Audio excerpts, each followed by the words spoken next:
Direction maintenant l'Outre-Manche, où l'on va retrouver Loïc Delamornay. Bonjour Loïc.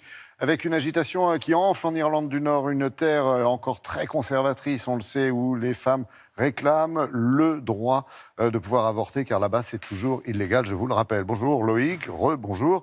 Je ne comprends pas très bien parce qu'il nous semblait que le référendum pour légaliser l'avortement était passé en Irlande. Il y a 2 semaines, on en avait bien sûr parlé à ce moment-là à Télématin. Oui, vous avez raison, mais là on parle d'un autre pays, la République d'Irlande au sud, où effectivement le référendum est passé il y a quelques semaines. Mais ici nous sommes au Royaume-Uni et comme vous le savez, eh bien, le Royaume-Uni c'est 4 royaumes, 4 pays, on dirait 4 régions en France, l'Angleterre où je me trouve ici à Londres, le Pays de Galles, l'Écosse au nord et l'Irlande du Nord, ce petit bout de terre britannique qui est au sommet, au nord de l'île d'Irlande. Eh bien c'est là-bas que l'avortement est toujours illégal, il n'a pas changé, il a été libéralisé partout ailleurs, mais en Irlande du Nord, l'avortement est toujours illégal et forcément, le référendum chez leurs cousins en République d'Irlande a donné des idées aux Nord-Irlandais et notamment aux Nord-Irlandaises, provoquant aussi une sacrée panique politique ici à Londres. Élise Derbaumet vous en dit plus sur ce dossier assez compliqué. Il y a 2 semaines, les femmes de la République d'Irlande célébraient la libéralisation de l'avortement dans leur pays. Parmi elles, ce jour-là, des femmes venues d'Irlande du Nord réalisent que pour elles aussi, il est temps de faire entendre leur voix. Les femmes ont besoin de trouver leur place et d'avoir le choix.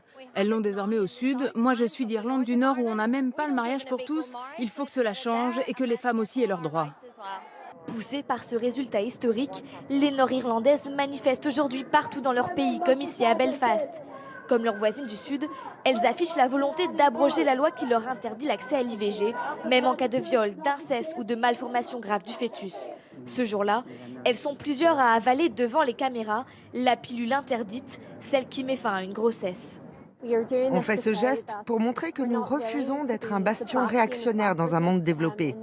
Nous sommes maintenant l'une des 2 seules juridictions européennes, avec Malte, à pénaliser les femmes qui avortent. Hors de question d'accepter ça.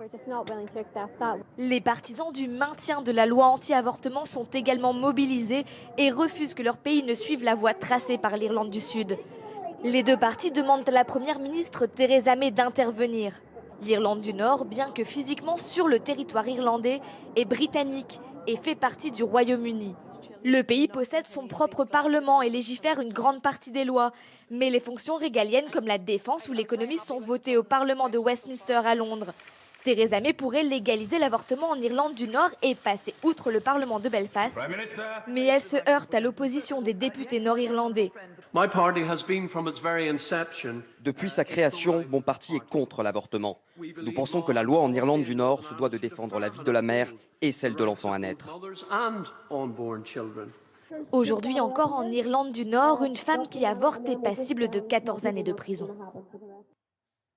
Alors Loïc, puisque le gouvernement britannique en a le pouvoir, pourquoi n'autorise-t-il pas l'avortement en Irlande du Nord ? Oui, Theresa May, à titre personnel, comme l'ensemble du reste des Britanniques d'ailleurs, est plutôt favorable à l'avortement. Mais il faut se rappeler que l'an dernier, elle a perdu sa majorité absolue ici au Parlement de Westminster. Et en fait, elle n'a qu'une courte majorité de 10 sièges, de 10 députés, amenée grâce à un petit parti nord-irlandais qui s'appelle le DUP, un parti ultra-conservateur qui est contre l'avortement. Et donc, Theresa May a besoin de ces 10 députés ultra-conservateurs pour faire passer toutes ces réformes, notamment pour mener à bien son fameux et compliqué Brexit. Résultat, Theresa May est pieds et poings liés avec ce petit parti nord-irlandais. Merci Loïc pour ces nouvelles d'Outre-Manche. Passez une très belle journée.